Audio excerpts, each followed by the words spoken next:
நாளை வெற்றி பவானி சட்டமன்ற தொகுதி என்பதை எடுத்து காட்டிக் கொண்டிருக்கிற இந்த வரலாறுக்கு படைக்கப்பட்டிருக்கிறார். நான் எதற்காக இதை சொல்கிறேன் என்று சொன்னால் 1972 என்னுடைய பயணத்தை துவங்கினேன். 77 சட்டமன்ற உறுப்பினராக 26 வயதிலே முதலில் போட்டியிட்டு புரட்சித் தலைவர் அவர்களை பார்த்து எல்லோரும் சொன்னார்கள், சினிமா படத்தை போல 100 நாள் தான் அது ஓடும் என்றார்கள். ஆனால் அவர் உயிருள்ளவரை அவர்தான் தமிழ்நாட்டின் நிரந்தர முதலமைச்சர், வரலாற்றை படைத்த தலைவர் தான் புரட்சித் தலைவர் எம்ஜிஆர்.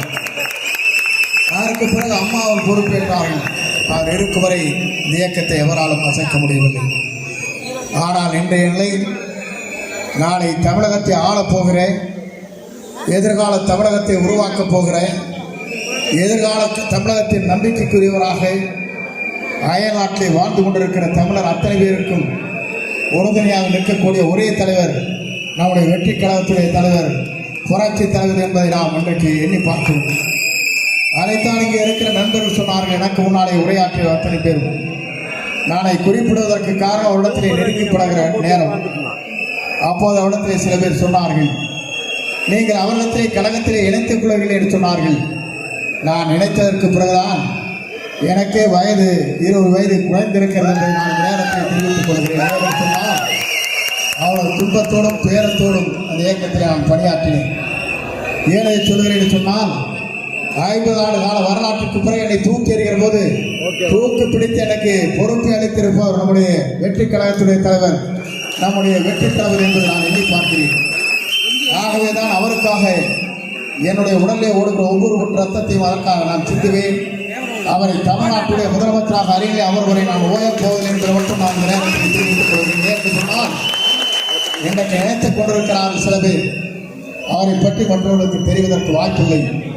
நான் நேற்றைய தினம் ஒரு தொலைக்காட்சியிலே பேசுகிற போது துபாயிலே இருந்து நண்பர்கள் பேசினார்கள். 500 பேர் இங்கே கூடியிருக்கிறார்கள், தமிழ்நாட்டை சார்ந்தவர்கள். உங்களிடத்திலே உரையாற்ற வேண்டும் என்று கேட்கிறார்கள்.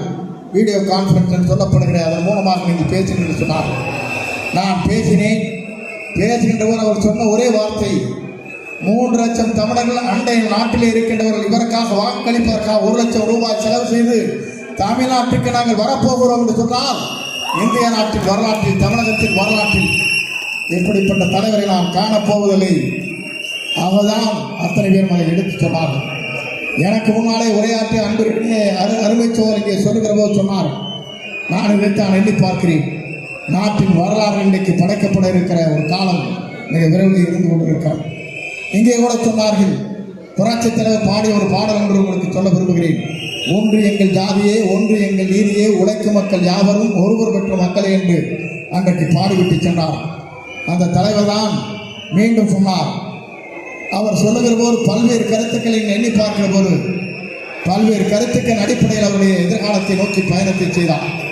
அந்த பயணத்தின் அடிப்படையில் தான் இன்றைக்கு புதிய தலைவராக எதிர்கால தமிழகத்தை ஆளப்போகிற, இந்தியாவை வியக்கக்கூடிய ஒரு ஆற்றலை உருவாக்கக்கூடிய சக்தி வாய்ந்த தலைவராக நம்முடைய புரட்சி தலைவர், நம்முடைய வழியிலே வந்திருக்கிற புரட்சி இன்றைக்கு சொல்லப்படுகிற தமிழக வெற்றி கழகத்துடைய புரட்சி தலைவர் தான் நம்மை ஆளப்போகிறார் என்ற வரலாற்றை நாம் படைக்கப் போகிறோம். என்று சொன்னால் புரட்சி தலைவர், புரட்சி தலைவர் அம்மா, புரட்சி தலைவி, வெற்றி கழகத்துடைய தலைவர் தளபதி என்பதை நான் இந்த நேரத்தில் சுட்டிக்காட்ட விரும்புகிறேன். என்று சொன்னால் அப்படிப்பட்ட தலைமை நம்முடைய வாழ்க்கையில் உருவாக இருக்கிறது.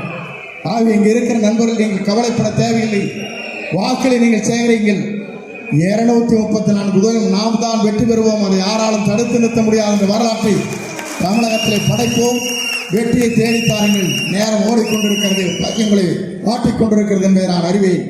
ஆகவே நீங்கள் அத்தனை பேரும் வாருங்கள், வெற்றியை தேடித்தார் என்று அழைத்து விடைபெறுகிறேன். நன்றி, வணக்கம்.